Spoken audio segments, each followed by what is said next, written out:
माझं नाव जमुना गोविंद जगदाळे. जे पहलगामचं जे झालं त्यात माझे लहान दीर संतोष जगदाळे आणि त्यांची बायको आणि मुलगी होती. तर दुःखद असं की माझे ते दीर ते नाही आहेत आता, पण माझी मुलगी आणि जाऊ ठीक आहेत. तुम्हाला काही माहिती देण्यात आली म्हणजे काय कोणी आर्मी किंवा कोणी पोलिसांकडून वगैरे असं काही आलं? आणि पार्थिव कधीपर्यंत आणलं जाणार आहे त्याबद्दल काही माहिती? साधारण संध्याकाळी वगैरे आणणार आहेत आणि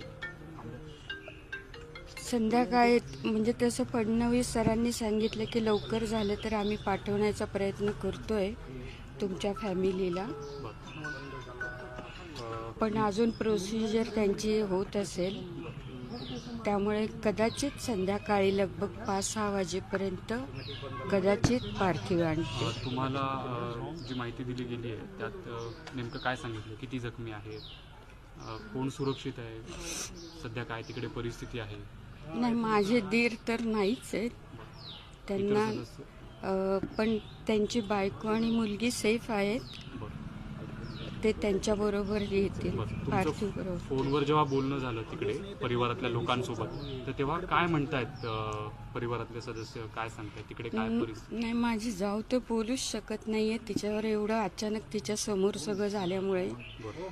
पण ती मुलगी माझी बोलतीये, पण आम्ही तिला जास्त त्रास देत नाही आहोत, कारण ती तरी एकटी लहान आहे, किती जणांशी बोलणार. किती तारखेला हे गेले होते आणि साधारण किती दिवस त्यांना तिकडे जाऊन झाले? आज 3रा दिवस आहे ते गेले होते. शेवट त्यांच्याशी कधी बोलणं झालं होतं काल? ते जाण्यापूर्वी मला काही भेटले नाहीत खरं, पण आता एकाच घरी राहतो तर तसं भेटणं होतं.